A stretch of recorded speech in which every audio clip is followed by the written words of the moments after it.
Hello student, स्वागत है आपका एक बार फिर से हमारे चैनल स्टडी टाइम। तो स्टूडेंट्स, हम देख रहे हैं लेंस वाले चैप्टर को बहुत ही कमाल तरीके से इसको हम पढ़ रहे हैं, समझ रहे हैं। आपके जो प्रॉब्लम्स है उसको भी हम सॉल्व करने की पूरी कोशिश कर रहे हैं। तो स्टूडेंट्स, आज हम देखने वाले हैं उसके आगे का बहुत ही कमाल का टॉपिक। तो देखिए, आज का जो हमारा टॉपिक होने वाला है वो क्या है, लेंस के लिए चिन्ह परिपाटी। ये जो टॉपिक है ये आपको पूरी तरह हेल्प करेगा आपके न्यूमेरिकल्स के लिए। तो आज हम इसको देखने वाले हैं। इसकी जो पीडीएफ है आपको मिलने वाली है हमारे टेलीग्राम ग्रुप पे, जो इसका लिंक आपको नीचे डिस्क्रिप्शन में मिल रहा होगा। और इसके साथ साथ अगर आपने इसकी पहली की वीडियोस को नहीं देखा तो उसको प्लीज़ देख लीजिएगा। देखिए, प्रॉब्लम यहाँ पर आएगी कि आपको जो चीज़ें हैं थोड़ी सी कम समझ में आएगी, फिर आप कहेंगे कि सर ये चीज़ें नहीं आ रही हैं, ये चीज़ कैसे हुआ। मतलब आपके अंदर बहुत सारी क्वेश्चंस आने लगेंगे। तो सारी चीज़ों को सॉल्व करने के लिए आपको एक बार पुरानी वीडियोस को देख लेना चाहिए। उसकी जो प्लेलिस्ट है वो भी आपको नीचे मिल रही होगी। तो आइए हम देख लेते हैं जो आज का हमारा टॉपिक है, बिना समय को गंवाए। ये इसकी 6वीं वीडियो होने वाली है।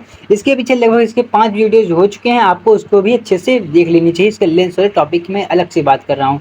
तो देखिए, मैं आपको कुछ यहाँ पर चिन्ह परिपाटी से पहले मैं आपको कुछ चीज़ें और बता देता हूँ कि लेंस पर प्रकाश किरणें सदैव बाईं ओर से आपतित होती हैं। आपने क्या पढ़ा था कि लेंस पर प्रकाश किरण सदैव बाईं ओर से आपतित होती है। ठीक है, कहाँ से आपतित होती हैं? इसके बाईं ओर से। उसके बाद लेंस के प्रकाश किरण की जो दूरियां होती हैं, लेंस के प्रकाश केंद्र की, जिसका सी होता है, केंद्र की दूरियां सदैव धनात्मक के रूप में ली जाती हैं। अर्थात जो उसकी केंद्र होता है, जिसका सी वाला पॉइंट होता है, कहाँ? लेंस में।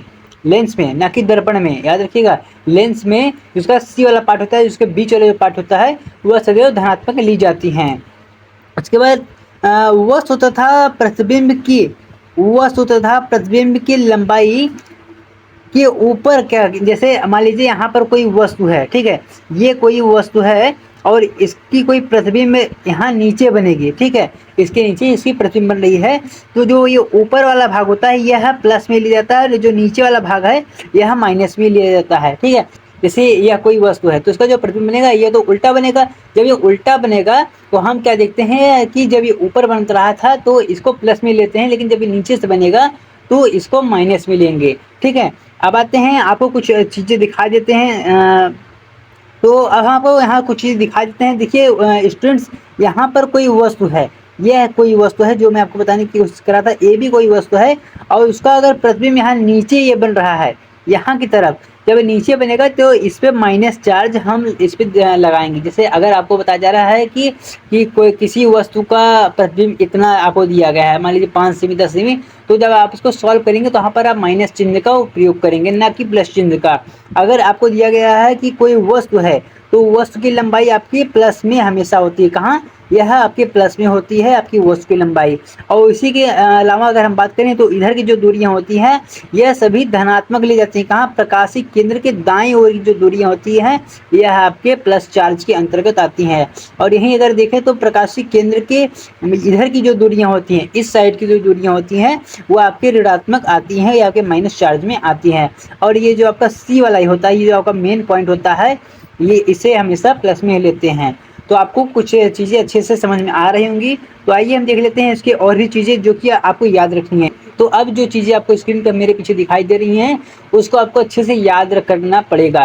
इससे क्या होगा, आपके एग्जाम में आप बहुत ज़्यादा अच्छे से अपने न्यूमेरिकल को सॉल्व कर पाएंगे। तो देखिए स्टूडेंट, जो आपकी फोकस दूरी होती है जिसको स्मॉल एफ से लिखते हैं, फोकस दूरी को स्मॉल एफ से लिखते हैं, या आपके फोकस और सी के बीच की जो दूरी होती है इसे फोकस दूरी कहते हैं। तो यह आपके उत्तल लेंस में यह धनात्मक होती है, यह प्लस चार्ज कहाँ होती है? आपके उत्तल लेंस में। लेकिन यह अगर हम अवतल लेंस की बात करें तो यह ऋणात्मक होती है। यानी फोकस दूरी उत्तल लेंस में धनात्मक तथा अवतल लेंस में ऋणात्मक होती है। वस्तु की दूरी को यू से लिखते हैं, मैंने आपको पहले भी बता रखा है। तो यह उत्तल लेंस में ऋणात्मक होती है तथा अवतल लेंस में भी यह ऋणात्मक, यानी दोनों में ऋणात्मक हुई होती है। और वस्तु की अगर ऊंचाई मतलब एच, अगर उसकी बात करें तो यह दोनों में धनात्मक होती है, चाहे वो आपका उत्तल हो या आपका अवतल हो। इसके बाद अगर बात करें वस्तु की प्रतिबिंब से दूरी, कहाँ? वस्तु से प्रतिबिंब की जो दूरी होती है उसे यू से लिखते हैं, और यह धनात्मक होती है। कहाँ? आपके उत्तल लेंस में। यह ऋणात्मक में, इसके लिए कोई भी अभी तक नियम लागू नहीं किया गया है। और ठीक इसी प्रकार अगर हम आभासी प्रतिबिंब की जो दूरी कहें जिसे हम वी से दिखाते हैं, तो यह भी आपको यहाँ पर दिखाई दे रहा है, यह दोनों में यह ऋणात्मक ही होती है। और इसके बाद अगर हम इसके बात करें तो वास्तविक प्रतिबिंब की लंबाई तथा आभासी प्रतिबिंब की लंबाई यहाँ पर आपको ये दोनों दिखाई दे रहा होगा, ये ऋणात्मक और धनात्मक कुछ इसी प्रकार से होते हैं। अब स्टूडेंट हम आपको बता देते हैं UVF में संबंध, यह बहुत ज़्यादा पूछ लिया जाता है, आपके 1 या 2 नंबर में अक्सर पूछ लिए जाते हैं क्वेश्चन, तो इसको आपको एक बार अच्छे से समझ लेना है। यहाँ से आपको भी एक फार्मूला मिलने वाला है जिसको आपको अच्छे से पढ़ना पड़ेगा। ठीक है स्टूडेंट्स, मैं आज जो आपको चीज़ें बता रहा हूँ ये सारी चीज़ें आपके न्यूमेरिकल के लिए एकदम बेस्ट है और ये सभी आपको न्यूमेरिकल सॉल्व करने के लिए बहुत ज़्यादा हेल्प करने वाली हैं। जैसे देखिए, मान लेते हैं लेंस, कोई आपका लेंस है जिसका प्रकाशीय केंद्र जो उसका C है, C से जो वस्तु की दूरी है उसे वह क्या है, वह U है। देखिए जो वस्तु की दूरी है उसे U से लिखते हैं, ये आपको एक बात यहाँ से पता चल गई।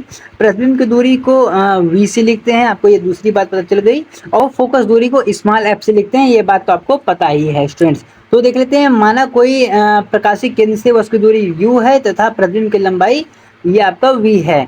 इसके बाद तो इसकी जो फोकस दूरी होगी वह क्या है, जो इसकी फोकस दूरी, तो अगर अगर इसकी फोकस दूरी एफ है तो हमें एक फार्मूला हमें मिलता है कि 1/v minus 1/u equal to 1/f। आपको ये फार्मूला देखने को यहाँ पर मिल जाता है कुछ इस प्रकार से। बस आपको यही फार्मूला अच्छे से याद कर लेना है, इसके आगे आपको कुछ भी मेहनत नहीं करनी है। एक पॉइंट और आपको अच्छे से याद करना है, वो क्या है कि UVF में ये जो संबंध है इसे लेंस का सूत्र कहते हैं। इसे क्या कहते हैं, इसी को लेंस का सूत्र कहते हैं। इस टॉपिक को आपको अच्छे से याद रख लेना है। तो स्टूडेंट बस आज के लिए इतना ही, मिलेंगे आपको हम इसके अगले टॉपिक में। अगला टॉपिक भी बहुत ज़्यादा इंपॉर्टेंट होने वाला है, तो तब तक के लिए जय हिंद।